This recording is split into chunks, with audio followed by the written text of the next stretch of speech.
Olá, você vai ver nesta edição do Câmara Rio Notícias. Câmara do Rio autoriza instalação de CPI para investigar grupo conhecido como Guardiões do Crivella. Eu acredito que na próxima semana já estejamos instalando a CPI, iniciando os trabalhos investigativos e ouvir todos os envolvidos, a começar pelo senhor prefeito. Aprovado em segunda discussão um projeto que prevê a vacinação de adolescentes da rede municipal de ensino contra o vírus HPV. A ideia é realmente fazer parar eliminar de fato o vírus da juventude, para que evite então a propagação dele nessa faixa de idade. E mais uma instituição do Corredor Cultural da Cinelândia faz planos para a reabertura ao público.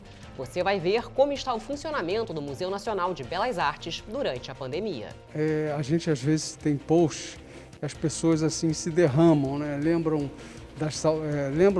de visitação do espaço com a família, com o filho, com o pai, com o marido, esposa, namorado. Então você desperta essa veia emocional das pessoas, né? Então o retorno está sendo muito interessante nesse caso. As pessoas revivem, né, através das redes, momentos que passaram aqui. Não saia daí, a gente volta já. Você sabe o que pode cobrar do seu prefeito? Se você tivesse uma empresa, quais as competências que o administrador dela deveria ter? A pessoa certa no lugar certo é o que traz eficácia para as organizações. Este ano, teremos eleições municipais e você poderá escolher o administrador da sua cidade. Antes de escolher o candidato que melhor te representa, você precisa saber o que faz um prefeito e o que ele pode fazer para o seu município. Vamos lá? Como já falamos, o prefeito é nada menos que o administrador da cidade. Ele faz a gestão dos recursos públicos do município e é o responsável por manter a limpeza, o transporte urbano, os serviços de saúde, a guarda municipal e a educação infantil e fundamental. Além disso, é importante que o prefeito tenha habilidade para fazer acordos e projetos junto aos governos federal, estadual, além de outras prefeituras e com o setor privado. Esses acordos podem trazer inúmeros benefícios para a cidade. É importante lembrar também que o prefeito é quem monta a sua equipe de secretários, que são os responsáveis por cuidar diretamente das áreas saúde, educação, segurança. E, juntamente com esta equipe, o prefeito coloca em prática as políticas públicas que foram definidas para o governo. Eleições 2020. E aí? Quem te representa?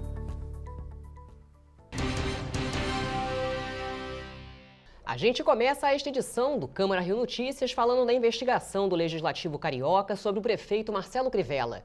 Numa votação com resultado apertado, os vereadores rejeitaram a abertura de um processo de impeachment contra o prefeito, mas a Câmara autorizou a instalação de uma CPI para investigar a ação do grupo chamado de Guardiões do Crivella. Em uma votação apertada, a Câmara Municipal decidiu arquivar o processo de impeachment do prefeito Marcelo Crivella. 25 parlamentares votaram a favor do arquivamento e 23 ao contrário.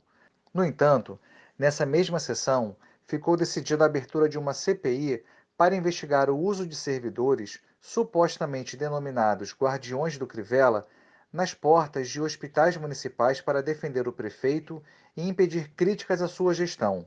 O requerimento da CPI foi assinado pelos vereadores Tereza Berger, Paulo Messina, Átila Alexandre Nunes, professor Célio Luparelli, Rosa Fernandes e Carlo Caiado. A CPI vai ter 5 membros e cerca de 4 meses para investigar todas essas denúncias. Nos próximos dias, os partidos vão indicar os membros dessa comissão.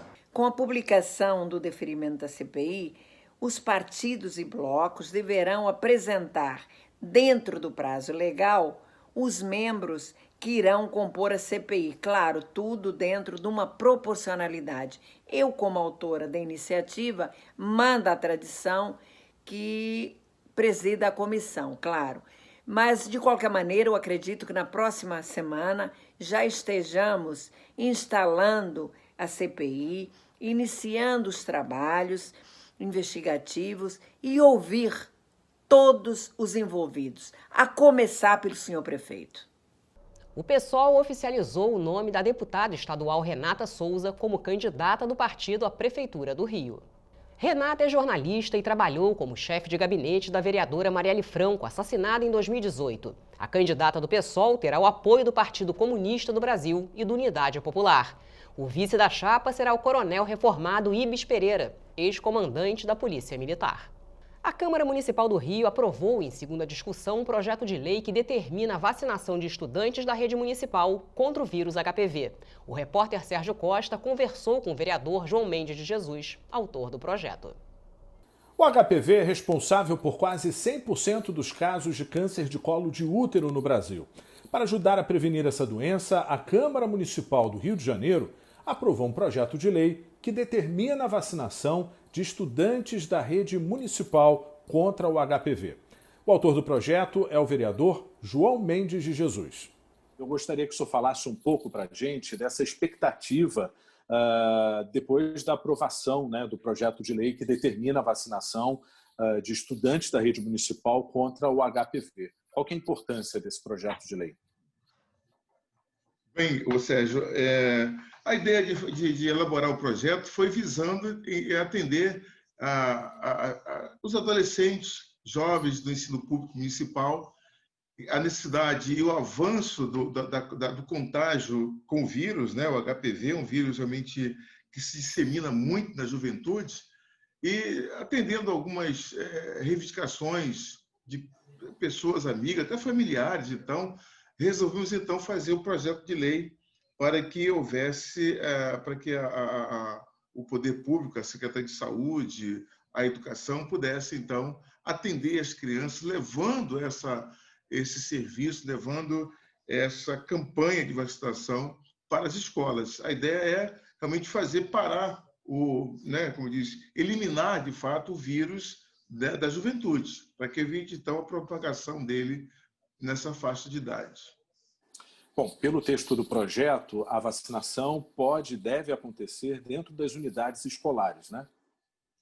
Isso, pois é. Então a ideia seria, a intenção é que haja um acordo intersetorial, um acordo entre a saúde e a educação, e que eles possam, que são 5.600 escolas do ensino fundamental, e visa exatamente atender essa criançada do nível fundamental.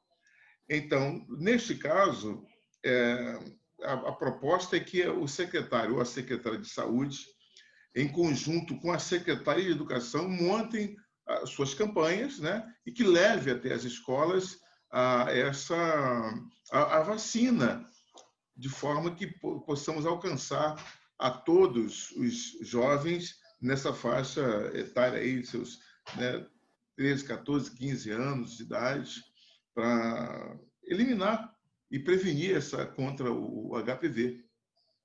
Existe ainda muita falta de informação pelos pais, né? As crianças também têm um pouco de resistência, algumas pessoas ainda não sabem dessa importância, né? Chegando até as escolas, o senhor acredita que essa iniciativa vai conseguir reduzir bastante o índice do HPV? Com certeza, Sérgio.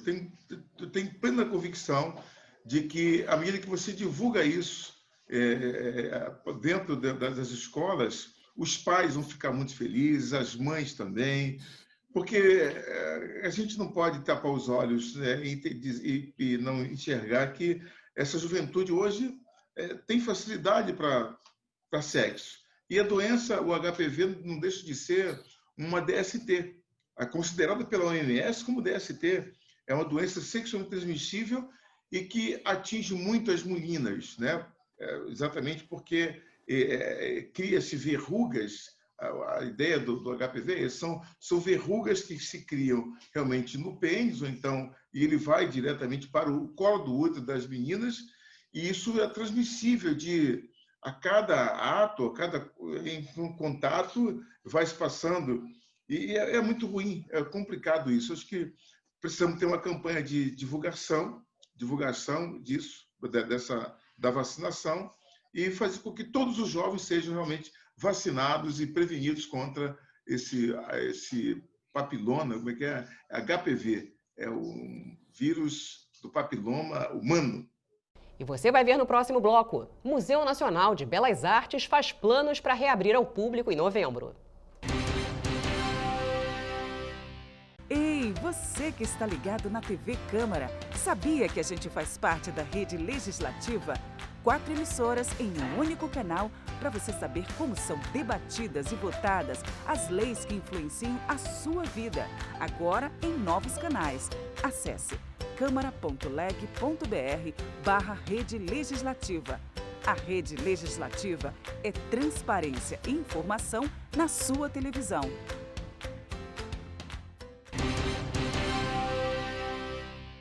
Um novo grupamento da Guarda Municipal começa a trabalhar no Rio de Janeiro. Trata-se da Guarda Marítima, que vai fiscalizar rios, lagoas e praias da cidade. A Guarda Municipal do Rio vai ganhar uma guarda costeira. A medida faz parte do Plano de Gerenciamento Costeiro da cidade, instituído por um decreto do prefeito Marcelo Crivella.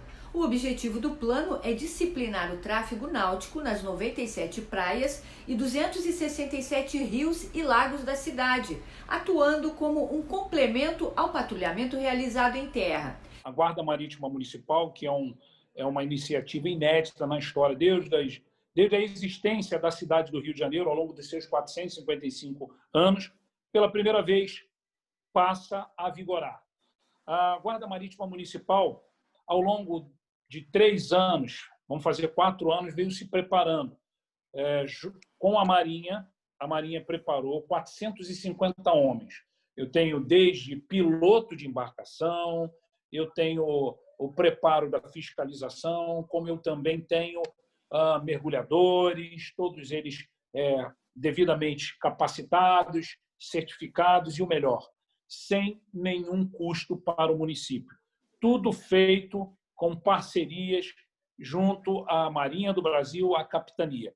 Então, a Guarda Marítima Municipal, ela já iniciou, ela já está funcionando a pleno vapor, com operações constantes. A gente inicialmente fez operações educativas e, a partir de agora, a gente passa a fazer fiscalizações com punições. Punições essas que podem até, desde crime ambiental até mesmo apreensão de embarcações.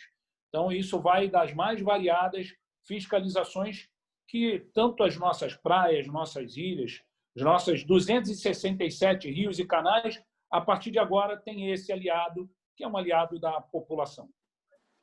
Como será essa fiscalização? Por exemplo, a Guarda Municipal, como o senhor falou, Marítima, ela vai ter, né, essa autonomia de punição, né? E essas punições vão funcionar e serão multas, não é mesmo, secretário? Tem algum valor já? Quais são esses valores? Algumas regras, só para dizer assim para a gente como é que está funcionando. Primeiro, para a gente entender, por exemplo, como vai funcionar a fiscalização. Vou dar alguns exemplos. Por exemplo, a gente já vê que as margens dos nossos rios têm algumas construções que começam a surgir, construções irregulares. E aí, muitas das vezes, por terra, a gente não tem acesso. E quando a gente passa a tomar conhecimento, ela já está feita. E aí é uma dificuldade muito grande, até mesmo para demolir naquele local a margem do rio. Então, com a Guarda Marítima Municipal, a gente consegue visualizar com mais facilidade. A gente chega primeiro. Então, assim, é natural que a gente vai responsabilizar quem é o condutor daquela obra ali, até mesmo para chegar no proprietário, identificar o dono daquela obra, né? Vou dar outro exemplo. Crime ambiental com despejo de esgoto. Muitas das vezes, a gente só toma conhecimento quando o meio ambiente responde, quando ele começa a mostrar para a gente aquele crime ali. Então, a Guarda Marítima Municipal, em sua fiscalização constante, é natural que ela vai acompanhar e vai observar diariamente a qualquer modificação no meio ambiente. E aí, sem dúvida nenhuma, a gente vai ter alguns técnicos esses da Secretaria Municipal de Meio Ambiente, que sempre em parceria conosco vai estar ajudando a monitorar e a tomar as medidas essas que podem chegar desde a prisão do responsável até mesmo a multa. Vai depender do grau, né, de grandeza daquele ato, daquela constatação. 250 mudas vão ser replantadas em canteiros da cidade que perderam árvores em consequência de cortes ou foram derrubadas por temporais. O projeto é da Secretaria Municipal de Meio Ambiente. Sobre esse assunto, eu conversei com o secretário Bernardo Egas. Secretário, muito obrigada pela participação. Eu queria que você começasse falando qual é o objetivo dessa ação. Essa ação visa cuidar de um tema muito importante para a cidade, que é a arborização urbana. É uma atribuição da Fundação Parques e Jardins e a gente tem dado um suporte muito grande porque tem uma relevância ambiental muito importante para a nossa cidade. Então, acontece uma coisa muito comum de quando uma árvore cai ou ela é retirada ou morre, às vezes a pessoa vai e fecha com cimento aquele canteiro, né, aquela gola que a árvore estava. Isso não pode acontecer, a gente vai perdendo esses espaços para as árvores na cidade. Isso então, a gente pode dizer que é considerado um crime ambiental, secretário? Eu não chego a dizer que é um crime ambiental porque não há nenhuma árvore ali no momento que ele fecha, né? Ele está só... a gente, através da patrulha ambiental, vai nesses lugares e faz uma advertência, né? É uma advertência que a gente faz pedindo para que reabra o buraco, né? Então, a pessoa não cortou a árvore, não matou a árvore. Geralmente era um canteiro que estava vazio, a pessoa coloca um cimento por cima. Então, a gente faz a advertência para reabrir e estamos fazendo agora esse projeto muito grande, né, que a cidade tem muitos canteiros vazios, tem que ter esse plantio. Então, junto com a Parques e Jardins, a gente está fazendo esse mapeamento das golas vazias. Já fizemos alguns plantios ali na área do Catete. Estamos agora já fazendo o trabalho em Copacabana. São 106 golas vazias em Copacabana, mapeadas pela Fundação Parques e Jardins.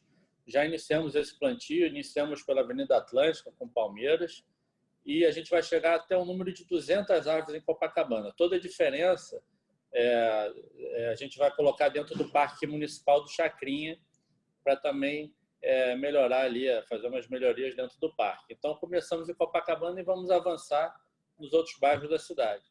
O Museu Nacional de Belas Artes só deve reabrir as portas ao público a partir de novembro. Até lá, a instituição segue promovendo atividades nas redes sociais que deram mais visibilidade ao espaço cultural. O Museu Nacional de Belas Artes é o tema da terceira reportagem sobre os gigantes adormecidos da Cinelândia.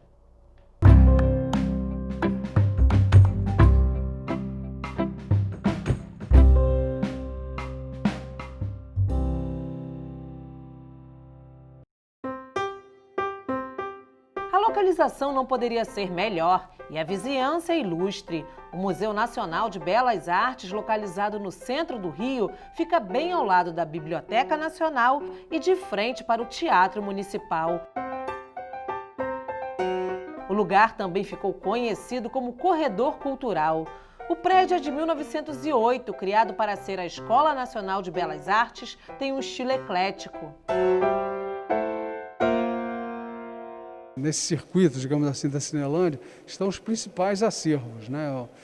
E eu acredito que Belas Artes, né, com o acervo maravilhoso que ele tem, né, de obras do século XIX, século XX, enfim, século XXI, o Teatro Municipal com a música, né, a Biblioteca Nacional com os livros, com a literatura, com as obras, e o CCJF com espetáculos de teatro, de música também, eu acho que eles se complementam. Eu acho que a pessoa que vem aqui à Cinelândia, ela tem diversas opções e todas elas de bastante qualidade. Assim como outros espaços culturais da cidade, o Museu de Belas Artes também precisou paralisar as suas atividades por conta da pandemia, o que não significou deixar de interagir com o seu público. As plataformas nas redes sociais tornaram ainda mais acessíveis o acervo e uma programação que agradou o público que já era frequentador do museu e conquistou novos apreciadores das artes. Nos readequamos para essa nova realidade, então estamos explorando com muita profundidade o uso das redes, né? Então o retorno tem sido muito positivo, a gente tem tido muitas interações e a ideia é realmente que o museu continue vivo no meio eletrônico, enquanto não abre. A gente às vezes tem posts que as pessoas assim se derramam, né? Lembram de visitação do espaço com a família, com o filho, com o pai, com marido, esposa, namorado. Então você desperta essa veia emocional das pessoas, né? Então o retorno está sendo muito interessante nesse caso. As pessoas revivem, né, através das redes, momentos que passaram aqui. E você tem realmente pessoas novas ingressando nas redes, se comunicando com a gente, interagindo. E isso que está sendo muito surpreendente e a gente espera realmente dar continuidade a essa atividade. São 15 mil peças entre pinturas, esculturas, desenhos e gravuras de artistas brasileiros e estrangeiros, além de uma coleção de arte decorativa, mobiliário, arte popular e um conjunto de peças de arte africana. O Museu de Belas Artes concentra o maior acervo de obras de arte do século XIX, sendo um dos mais importantes museus do gênero no país. Eu acho que a gente conseguiu migrar para o meio eletrônico alguma parte da programação do museu, né? Por exemplo, a gente tem postagens sobre exposições, a gente tem projetos culturais de artistas, por exemplo, como a Faiga Ostrover, que vai completar 100 anos do seu centenário, será comemorado o seu centenário agora em setembro, então vamos fazer entrevistas, mantemos um diálogo, então essa é a nova dinâmica do museu. Medidas foram tomadas para preservar o acervo do museu nesse período. O lugar passa por obras de reforma no interior do prédio. Ainda não há data definida para a reabertura do Museu Nacional de Belas Artes, mas a expectativa para ver o público retornar é grande. Quando o museu retornar às suas atividades, reabrir ao público, a ideia é que a gente incremente as redes sociais, os meios eletrônicos, a comunicação através dos meios eletrônicos e conjugando com a parte presencial, com as exposições. E sobre a volta, o que está se pensando hoje, né, nesse momento, seria para novembro, né? Esclarecendo que nós somos um museu federal, então tem uma outra legislação, né? Nós pertencemos ao Instituto Brasileiro dos Museus, então a princípio seria no início de novembro, a confirmar.